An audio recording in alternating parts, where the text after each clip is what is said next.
Olá IPCA, hoje é quinta-feira, dia 28 de agosto de 2014. Nós estamos juntos há 732 dias lendo a Bíblia e hoje leremos os capítulos 7 e 8 do livro do profeta Ezequiel. No capítulo 1, Ezequiel viu a carruagem real de Deus com o seu trono, chegando até a Babilônia e falando com o profeta que era sacerdote e ao completar 30 anos estava longe do templo, no território que era atribuído ao deus Marduk. E lá, naquela situação de miséria, com o rei Joaquim exilado, Ezequiel tem uma visão de Deus no seu trono, tudo comandando e revelando-lhe a sua glória. Isso autoriza Ezequiel como profeta e, na sequência, Deus o vocaciona, dizendo que ele deve falar a um povo que já não se comporta mais como o povo escolhido de Deus, e sim como as nações ao redor.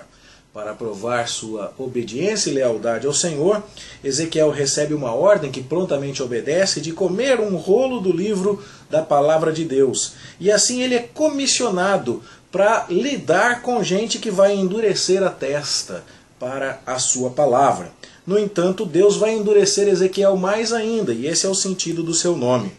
Assim como um atalaia, Ezequiel deverá profetizar quando Deus lhe mandar, mas somente quando Deus lhe mandar. Por isso ele fica amarrado, com a língua apegada ao céu da boca, e só quando Deus lhe dá a liberdade para falar é que ele fala. Ele encarna a mensagem de tal forma que, com uma maquete construída, deitado ao lado dela, comendo pão por peso e bebendo água por medida, ele encena o que deve acontecer a Jerusalém.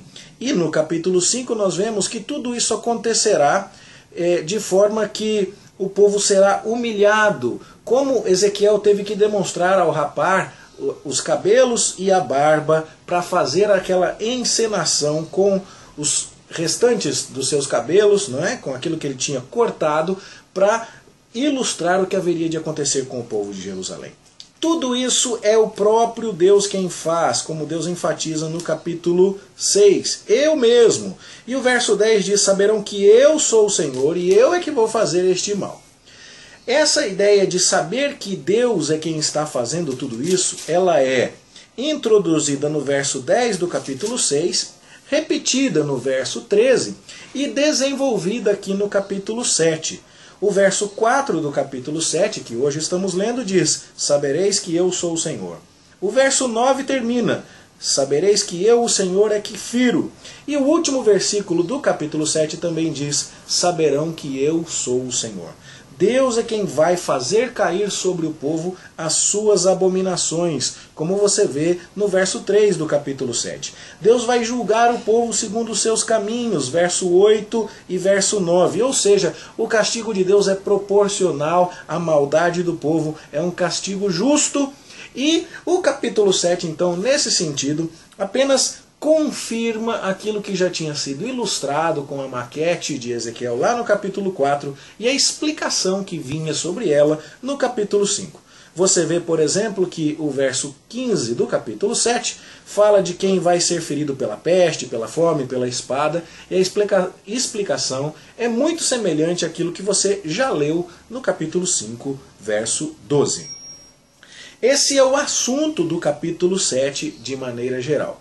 E o capítulo 8 é uma espécie de apresentação do pecado de Jerusalém para que Deus seja completamente justificado no juízo que está por trazer.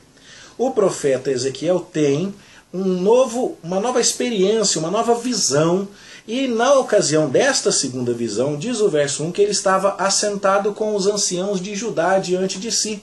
O que mostra que Ezequiel era uma espécie de autoridade, de alguém cuja liderança era reconhecida no meio dos exilados, lá às margens do rio Quebar.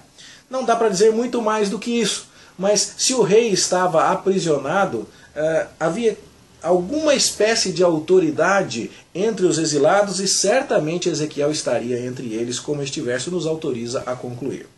Deus lhe dá uma nova visão que ele entende ser muitíssimo semelhante àquela do seu chamado, aquela que a gente já leu e já estudou sobre ela no capítulo 1.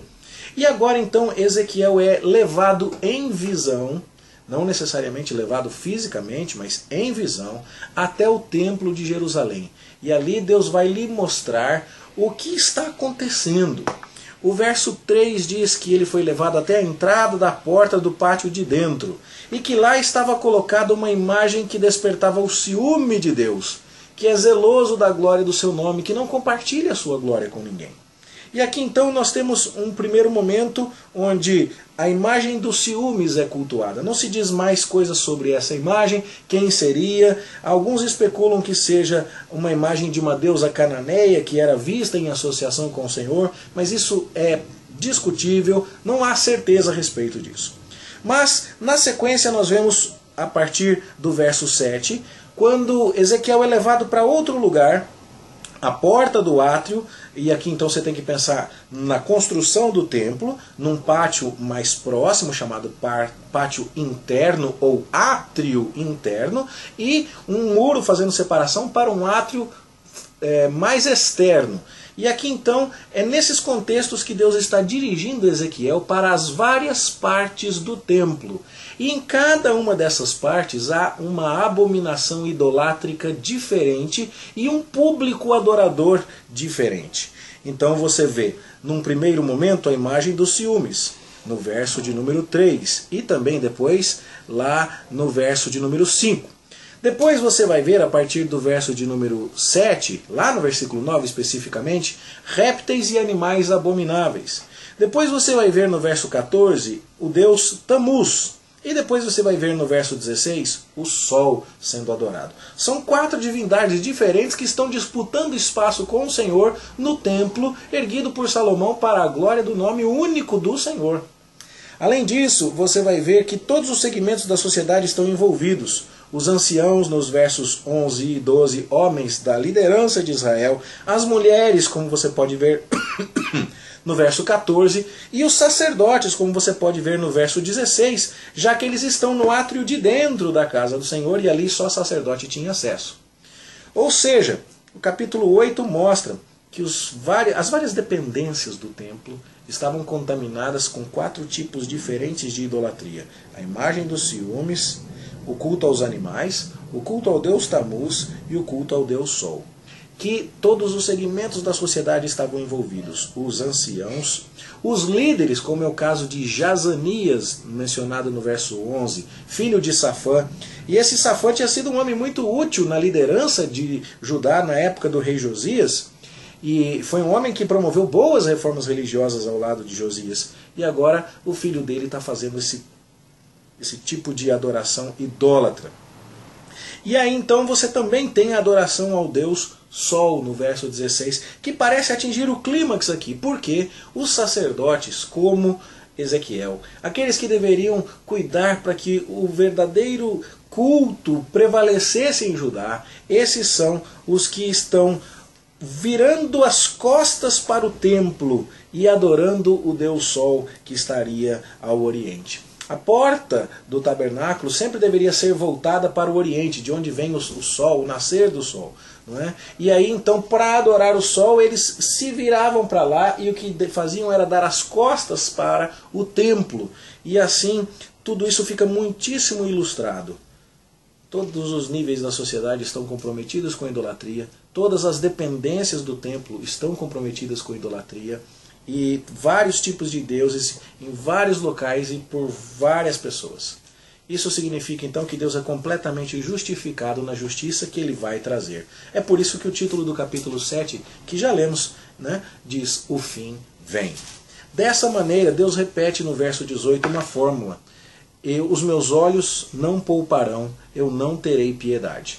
Deus já tinha usado essa expressão no capítulo 5, verso 11 e no capítulo 7, verso 4. Agora é repetido: a destruição vem. E o capítulo 8 termina com um detalhe curioso: ainda que me gritem aos ouvidos em alta voz, nem assim eu os ouvirei. Isso aqui é um trocadilho com o nome do Jazanias, esse importante líder do governo, do alto escalão do governo, que por alguma razão não foi exilado junto com Ezequiel, que está lá em Jerusalém, mas o nome dele significa Deus ouve. Mas como ele está envolvido na idolatria, na adoração a ídolos pagãos, Deus fala: não adianta gritar, porque eu não vou ouvir. O capítulo 7, portanto, reafirma que o juízo vem, que ele vem pela mão de Deus, que todos saberão que Deus é justo e que é Deus quem pune. E o capítulo 8 mostra que Deus está coberto de razão, que o templo está completamente profanado, que vários deuses foram introduzidos nas várias dependências e que várias camadas da sociedade assim estão provocando o Senhor à ira.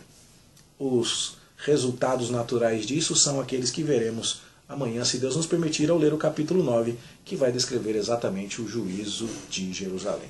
Creio que esses comentários devem ajudar você a interpretar o essencial desses capítulos 7 e 8 e a crescer no temor do Senhor, que é justo, que julga e que é zeloso de sua glória. Temamos ao Senhor e o sirvamos com fidelidade, com zelo, com fé. Seja assim na minha vida e na sua, em nome de Jesus. Boa leitura, bom estudo para você e até amanhã, se Deus quiser.